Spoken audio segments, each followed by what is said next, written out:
Hi and welcome to another Watch Geek video. Today we're taking a closer look at the Henry Gran Turismo 1964, a watch I recently got in a trade and one that hasn't left my wrist ever since I got it.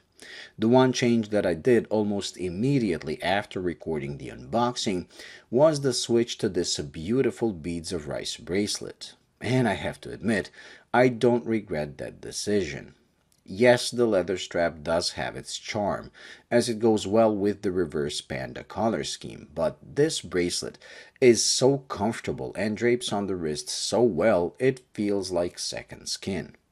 If you follow my channel, you know these are my favorite types of bracelets, especially when done the way this one is. It is not as flimsy as the vintage ones are, but also not too thick or too wide like some modern versions. This really hits the sweet spot of giving you the vintage feel and look without feeling cheap. I like it so much that I'm willing to forgive the thin stamped clasp, as it feels at home and is not as terrible as I expected. Since there is more to this than just the bracelet, let's talk about the watch itself. Dan Henry is thriving on the trend of recreating vintage-inspired models that are really hot and in demand right now, and they're far from being the only ones, as it seems there are more brands doing vintage reissues than those creating something new. And I have featured a fair share of those models on my channel as well. Where this differs is the size, which is the most common thing everyone does wrong. Most of these reissues get pumped in size to accommodate for the modern trend of bigger watches, while this, although slightly bigger than the chronographs of the 60s, still remains closer in size to that era than today. With 38mm in diameter and under 45 lug to lug, this thing is as vintage looking as you can get. And combined with a simple case with straight lugs used on many watches of that era, and this domed crystal, it can easily be confused with a true vintage piece. Thanks to those dimensions, the proportions of the case, dial, and subdials are pretty much perfect, making it one of the most beautiful chronographs I have seen in a while. Even the pushers and crown are sized and shaped correctly, and match the rest of the watch perfectly, while the thickness of 12.5 that includes this highly domed crystal make it appear slim on the wrist. While the dimensions are perfect for my 6.7-inch wrist, it wouldn't mean a thing if this didn't have the looks to fill up those proportions. Luckily, here the watch delivers as well. The reverse panda dial, or Evil Panda as they call it, is stunning in person and a real eye-catcher even from a distance.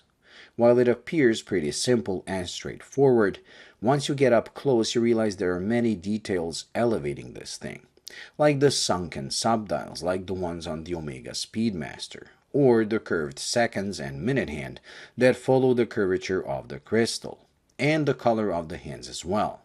Although they appear black most of the time, once you hit the light at the right angle, you realize they're blued, and it makes you smile. Obviously, they're not heat blued, but that's not to be expected at this price point anyways, and the coloring and the overall finish of both the hands and markers is more than okay for the price, which is $260. The fact you get both the leather strap and the already mentioned excellent bracelet, the price is more than okay, especially when you consider this is powered by a Seiko VK Mecaquartz movement that not only gives you a mechanical looking sweep of the chronograph hand, but also feels like a true mechanical chronograph when operated, with a snappy action for both starting and stopping, as well as instant reset of the hands. I know my praise makes it feel like this is the perfect watch for the price, but it does have its flaws, with the main one being the crystal. Instead of going for a true sapphire or a regular mineral one, they went with a sapphire-coated mineral crystal, meaning you have a domed mineral crystal with a thin layer of sapphire over it. In theory, it should be the best of both worlds, offering you shock resistance of the mineral with the scratch resistance of the sapphire. But real-life situations have shown these crystals can crack or even explode as you have two different materials laminated together. Maybe I'm overreacting, but I would still prefer one or the other instead of the fusion of both. But again, when I take the price into consideration, it really isn't a deal breaker. Then we have the legibility or lack of. During the day, the hour and minute hands sometimes disappear and blend with the dial as they're thin and completely polished, while at night, there simply isn't enough lume to make this thing legible. But again, given the style of this watch, it is acceptable. What doesn't suffer from legibility and readability is the chronograph, as this is one of the rare Mecaquartz watches I have seen where the minute hashes are complete where they should be on the chronograph minute subdial, while more vague 15-minute and 2-hour hashes are used on the running seconds and 24-hour subdials, where you don't need a precise reading as approximation is enough. It may seem like a small detail, but I'm surprised how many brands get that wrong by placing 5-minute hashes on the chrono and use a detailed display of every second and every hour on the other two, which is completely unnecessary.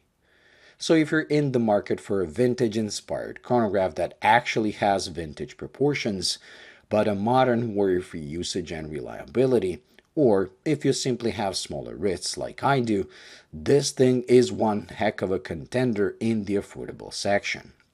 I traded for it because it looked interesting and wanted to check out the size in person. And I have to admit, this has surpassed my expectations, so I do believe it will stay in my collection for a while, as it has become my daily wear ever since I got it. Well, that completes this week's review, so thank you for watching. I hope you enjoyed and found it useful. If you did, please like and subscribe, and until the next video, bye.